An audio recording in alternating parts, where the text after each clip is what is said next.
গ্রীষ্মকালীন সকালে গ্রামের মেঠো পথে হাঁটছিলাম। শীতল বাতাসের পরিবর্তে গরম হাওয়া আমাকে ঘিরে ধরেছিল। পাখিরা মিষ্টি সুরে গান গাইছিল না, তারা হয়তো তৃষ্ণার্ত ছিল। বাতাসে একটা অস্বাভাবিক শুকনো ভাব। চোখে পড়লো মাঠের ধানগুলিও যেন পুড়ে যাচ্ছে রোদে। আমাদের গ্রাম ছিল সবুজে ঘেরা। ছোট্ট একটি নদী বয়ে যেত গ্রামের পাশ দিয়ে, কিন্তু এবার নদীটির পানিও যেন শুকিয়ে গেছে।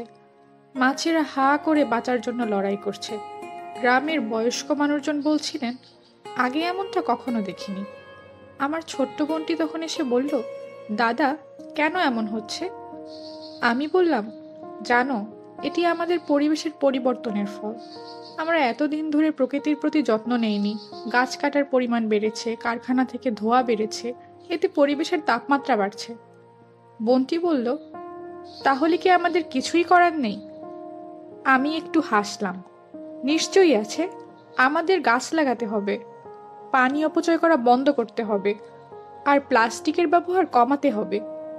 সে বলল, আমি গাছ লাগাতে চাই, তুমি কি আমাকে সাহায্য করবে? আমি মাথা নেড়ে বললাম, অবশ্যই, আমরা একসাথে আবার আমাদের গ্রামকে সবুজ করে তুলব।